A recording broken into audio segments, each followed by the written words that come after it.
So, now we've looked at the attributes table a little bit, let's try and add a label. Notice on these two polygons here, you have Zone 1 and Zone 2 with their areas underneath them as labels, but this polygon doesn't. Remember where this polygon is stored. It's not stored in the Chester Zoo map, because this point of interest is stored in the Chester Zoo project geodatabase, which is the default geodatabase that was created when we created the new project from the templates. But in the Chester Zoo template folder, which contains all of the feature classes, because they're stored within the geodatabase, that came with the template that we downloaded initially to work from, there is Zone 3. I want to display a label into Zone 3, but first of all let's look at the attribute table for Zone 1, so I'll right click and go to its attribute table. It has fields area, area.text, and name. Click off that.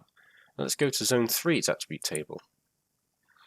Zone 3 doesn't, so we need to add these fields. To do that, we can either click on Zone 3, go up to the feature layer along the ribbon here, go on to Data, and click on Fields.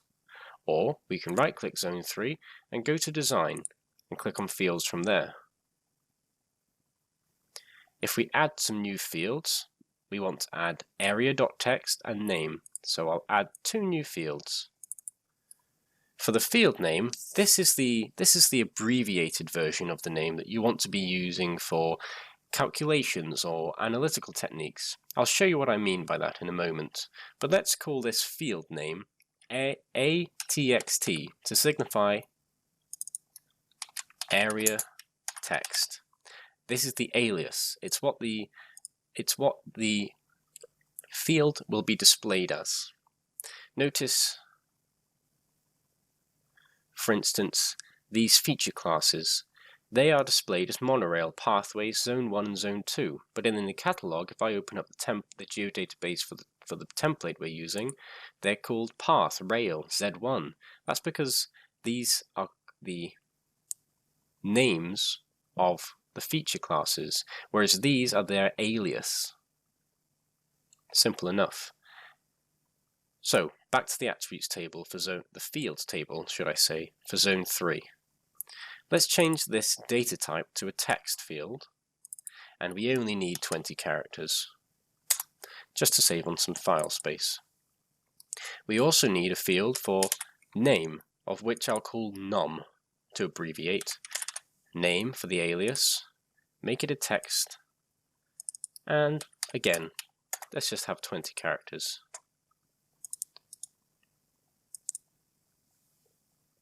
Now, I'll save these changes in the Fields tab along the top.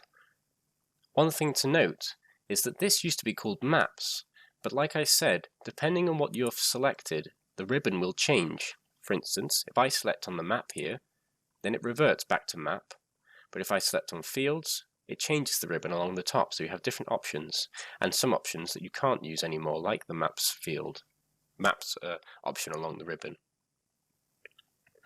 So I've saved those changes. I can click off of fields now, and they've been added to this attributes table. To calculate the area of this polygon here, Zone 3, I'll right-click Area, Calculate Geometry.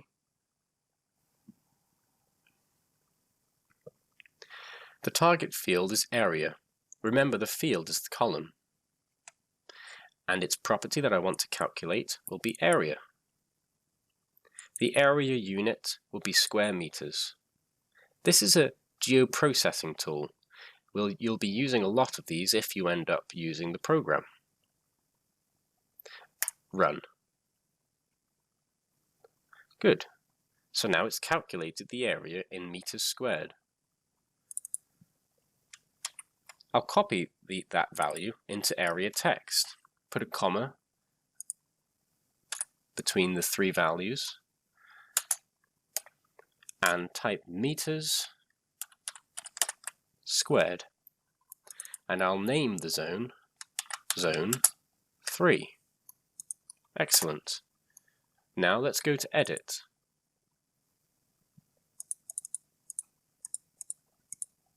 and save our edits.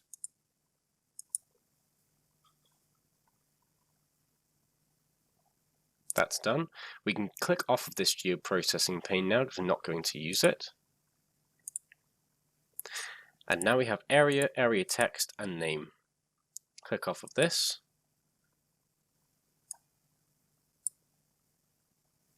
Now let's add a label to this polygon. So if we come up to the tabs along the top here, on the feature layer, after having selected Zone 3 in the contents pane, we can select labeling. If we click label here in the upper left, then it labels the feature. But this big long number here is representing the shape length. We need to choose the right field that we want to be displayed as the label. Let's label it, change it to name, Zone 3. Excellent, we're getting there. However, I'd like the area to be displayed beneath it. This requires that I go into the label properties. One way of getting there, in the upper left corner here, and in the label class section, we could click on SQL. This brings up label properties. We can go here to go to the expression. However, if I right click on Zone 3, I can select labeling properties from there. I want it to display the area underneath. In order to display two field names, I can type in an expression in the label properties. For the language, I'm going to select VB script, and then the expression will be num. I'll type in this command, and VB new line space and space, and then in parentheses I will type in, let's pull this down a bit so you have a better view, the area, ATXT. Apply that label. As you can see, the area has appeared underneath of Zone 3. Let's get rid of this label properties window now. Make this look a bit better. We can close these geodatabases down. Everything's neat and tidy. And so if we go back to the labeling up here, we can change the appearance of the label and make it a bit bigger. So now we have all of our zones labeled with the area underneath it. Notice I've just got rid of the catalog pane. To retrieve the catalog pane again, we can go to View, and we can click on Catalog pane. There you go, back to normal. You can change these around. I could put the contents over there if I wanted to, but I like having them set up in this arrangement. So now let's try and edit the symbology for our points of interest, because at the moment they're just white dots. They're hard to make out. If I click on points of interest in the contents pane, I'll just minimize the CZ template feature classes to make it a bit more legible. There we go. I can expand the points of interest with this little arrow here. Now to access symbology, I could either click on the symbol and it opens up the symbology page. Now let me click off of that, because I can also access it by right-clicking the points of interest and clicking symbology, or by clicking on the points of interest, coming up here to the appearance tab under the feature layer and clicking on symbology from there. They all bring me to the same page, except if I were to click on the symbol point here, click to modify symbol, it brings me to the symbol page itself. Notice how this page looks. I'll click off this and go back to symbology from this method. If I click on the symbol in the symbology page, then it brings me to that same page from before. So I could click on this symbol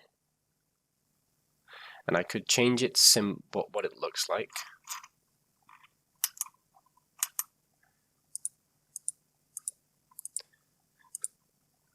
To any of these different types of symbols, a generic stump if you will.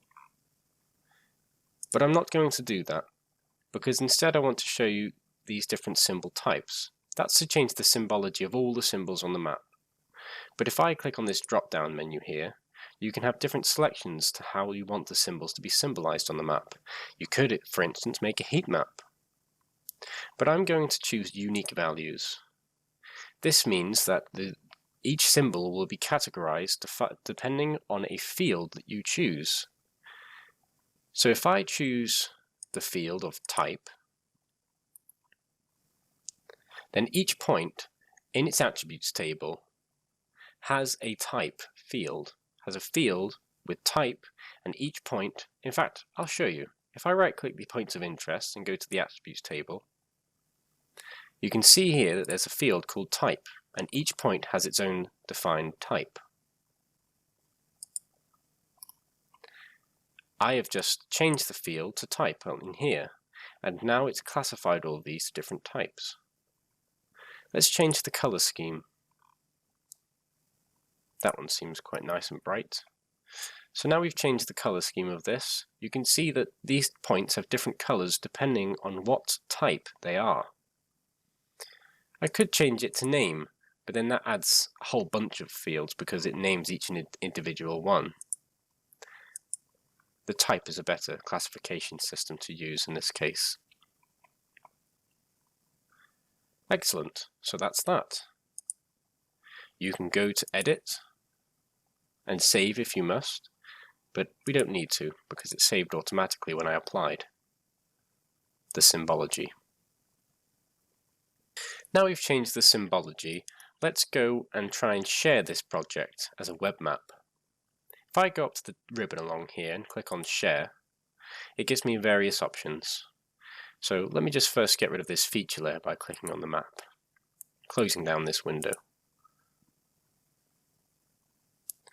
From here, you could save this as a new project template, and so if I were to open this as a template again, I would have access to everything that's been saved here, including these two geodatabases, one for the Chesazoom template project, yes, the geodatabase, and one from this Chesazoom project geodatabase that we've saved as a template. If you were to open a new template, you'd have to create a new project, remember, like we did for this demonstration. And so you'd actually also have a third geodatabase set as default with the name of whatever project you've named it to be. You could also save this as a project. If you were to open this as a project, there wouldn't be a new geodatabase. It would open exactly as it is now. Both of these, project template and project, can be saved to the cloud on Arc Online. But for this demonstration, I'd like to save a web map. This is because you can save web maps and view them in the map viewer on the online service. So if we click on web map, we can change the name to CZ WebMap. The summary and tags. If you're part of an organization, it's highly recommended that you fill in a detailed summary and add certain tags so that you or somebody else can access, know what your map is about, and search it very easily.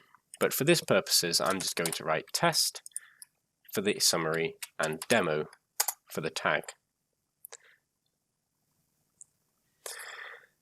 Under Selector Configuration, you can select whether you want it to be exploratory, that is, a map that can only be explored, editable, so that you can edit the points and features on it, or a visualization.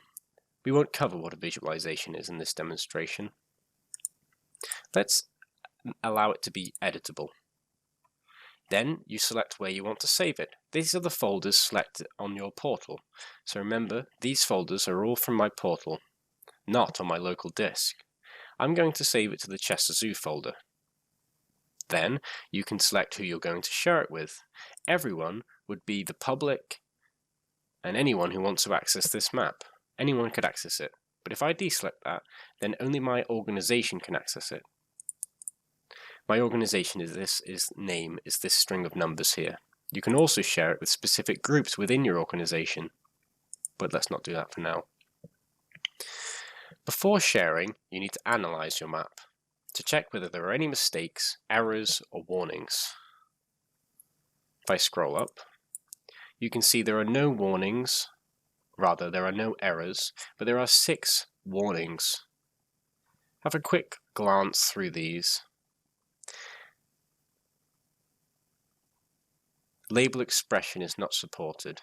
Okay, so that means that these, expanding that group, that means that the labels and what it's referring to are the VB script labels, which are these zone labels that we created. That means that the label isn't going to display in the web map. Layer symbology will be downgraded. Okay, so there are certain shapes, polygons in here, where the symbology will be downgraded. Let's see which ones of those there are. Select layer in the contents pane. Monorail, pathways,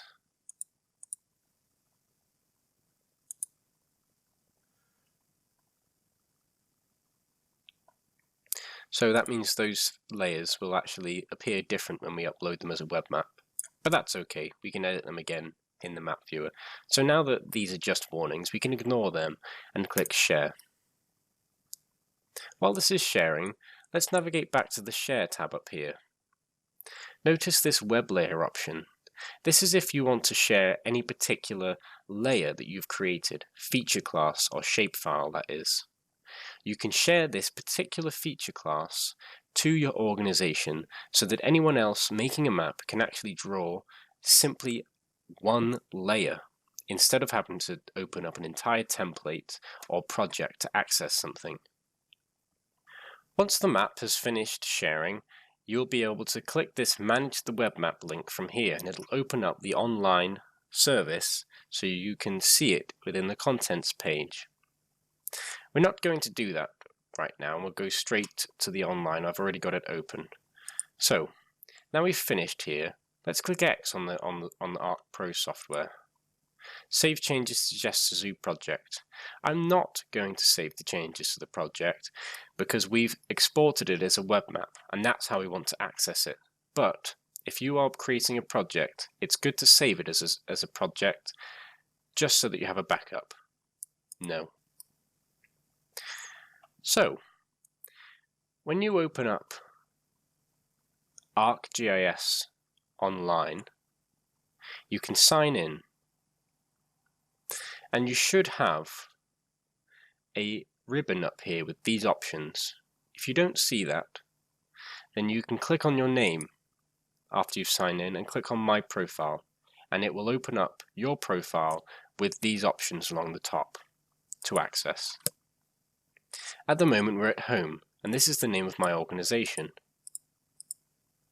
If I go to Content, this is where all of my cloud-based storage is saved and I can access. Notice these folders along here are all ones I've made and you've seen before. I've navigated to the Just-Zoo folder, and in here is the Just-Zoo template we opened originally.